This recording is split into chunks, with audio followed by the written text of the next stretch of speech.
बिहार सरकार में राजस्व एवं भूमि सुधार मंत्री संजय सरावगी ने मंगलवार को विपक्ष और विशेष रूप से तेजस्वी यादव पर तीखा हमला बोला। उन्होंने कहा कि जिन लोगों ने नौकरी के बदले जमीन ली, वे अब नैतिकता की बात कर रहे हैं। तेजस्वी यादव खुद उन अपराधियों की गोद में पले बढ़े हैं। संजय सरावगी ने मतदाता सूची के पुनरीक्षण को लेकर उठ रहे विपक्ष के सवालों को भी खारिज किया और कहा कि जो लोग अब जीवित नहीं हैं या जिन बेटियों की शादी हो चुकी है, वे अपने ससुराल में ही मतदान करेंगे, न कि मायके में। ऐसे नामों को हटाया जा रहा है। यह एक सामान्य प्रक्रिया है, लेकिन विपक्षी पार्टियां इसे मुद्दा बनाकर भ्रम फैला रही हैं। साथ ही मंत्री ने विपक्ष की आलोचना करते हुए कहा, 2025 में ये लोग बुरी तरह से चुनाव हारने वाले हैं, इसलिए अभी से बौखलाहट में उल्टी सीधी बयानबाजी कर रहे हैं। असल में वो ऐसी बात इसलिए करते हैं कि जमीन लिखवा के उन लोगों ने नौकरी दी है, गरीबों का जमीन लिखवा के नौकरी दी है। 2020 में हम लोगों ने घोषणा पत्र जारी किया था, एनडीए का भी और भाजपा और जदयू का। जितने हम लोगों ने घोषणा पत्र में घोषणाएं की थी, धरातल पर 100% हम लोगों ने उस घोषणाओं को उतार दिया। नौकरी और रोजगार की जो बात की तो समय से पहले हम लोगों ने दे दिया और उससे ज्यादा दे दिया।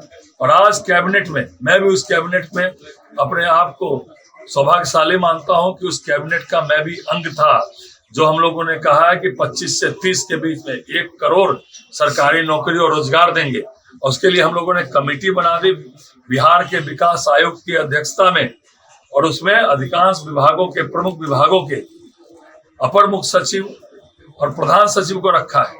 और वो पूरी जो है बताएंगे कि कैसे 1 करोड़ जो है, और जो कहते हैं सो करते हैं। इनके ऐसे झूठे और मक्कार लोग हम लोग नहीं है।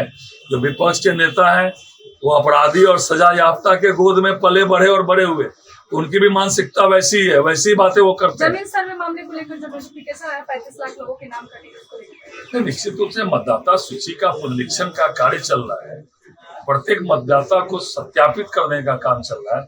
तो जिनकी मृत्यु हो गई, जो परमानेंट शिफ्ट हो गए, या जिन्होंने गलत ढंग से नाम जुड़वा लिया, उनका तो नाम कटेगा ही ना। और यही चुनाव आयोग एक स्वतंत्र एजेंसी है, संवैधानिक संस्था है। ये सतत प्रक्रिया, वो बराबर यह काम करती है।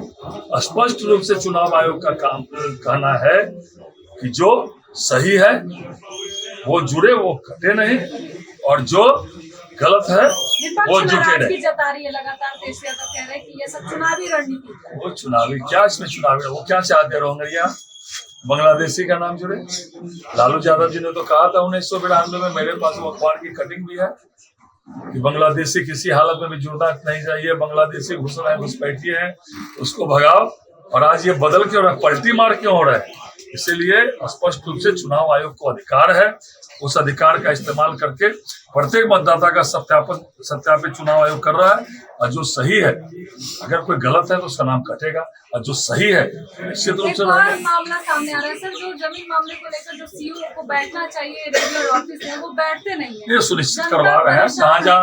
जहाँ शिकायतें आ रही है वहाँ हम लोग कार्रवाई भी कर रहे हैं, और सुनिश्चित कर रहे हैं कि लोगों का फोन उठाएं, जो काम है वो करें। और हमारा विभाग तो ऑनलाइन, हमारे विभाग की सेवाओं के लिए किसी सीईओ या राजस्व कर्मचारी के यहाँ कहीं जाने की आवश्यकता ही नहीं है। जिस केस में उनको पर्सनल अपीयरेंस होगा, पर्सनल अपीयरेंस में भी नहीं जाना पड़े, इसलिए हम लोगों ने कैबिनेट से पास भी किया है, उसको भी लागू कर रहे हैं। लेकिन हम लोग की सेवा के लिए तो सीईओ जिलाधिकारी के पास जाने की जरूरत ही नहीं है। आप अपनी सेवाओं के लिए ऑनलाइन अप्लाई करिए, और जो है, जो नहीं बैठने की बात है, जहाँ से शिकायत मिल रही है वहाँ कार्रवाई भी हम लोग सर, आरजेडी कह रहे हैं कि बीजेपी इलेक्शन कमीशन जो है, जो बीजेपी के एजेंट के तौर पे काम कर रहे हैं। देखिए, ऐसे लोगों का संवैधानिक संस्थाओं पर उंगली उठाने का चरित्र बन गया है, नियति बन गई है। जब वो लोग जीते ईवीएम ठीक, हारे तो ईवीएम खराब। सुप्रीम कोर्ट का निर्णय उनके पक्ष में आ जाए तो उच्चतम न्यायालय ठीक, नहीं तो उच्चतम न्यायालय पर भ्रष्टाचारी है तो ईडी रेड करती है। ऐसे ही लोग का काम है संवैधानिक संस्थाओं पर उंगली उठाना। और ये जो आम जनता इन लोग का चाल चरित्र और चेहरा देख रही है, और आने वाले समय में इनको पता लगने वाला है कि संवैधानिक संस्थाओं पर उंगली उठाना, गलत बयानी करना, भ्रष्टाचार करना, इन लोगों का समय आने में बताने वाली है फिर से जनता नवंबर में। लगातार कह रहे हैं कि ये सूत्र नहीं, उसके ऊपर उन्होंने वो टिप्पणी तो की है। आप लोग समझिए ना, कोई आप लोग आपत्ति तक नहीं किए। लोकतंत्र का चौथा स्तंभ हमारा जो है मीडिया है, जो सही बात होगा वो आपके सूत्र को कह रहा है मूत्र। बताइए, इससे घृणित बात, इससे गलत बात कुछ नहीं होना चाहिए। ऐसे बातें जो करते हैं उनको तो आप लोग को बहिष्कार करना चाहिए। संजय सरावगी के इस बयान से राजनीतिक गर्मी बढ़ गई है। ऐसे में अब देखना दिलचस्प होगा कि विपक्ष की ओर से क्या प्रतिक्रिया सामने आती है। संवाददाता ऋषु सिंह की रिपोर्ट। बिहार की ऐसी लेटेस्ट खबरों से अपडेट रहने के लिए आप देखते रहिए सुदर्शन न्यूज बिहार।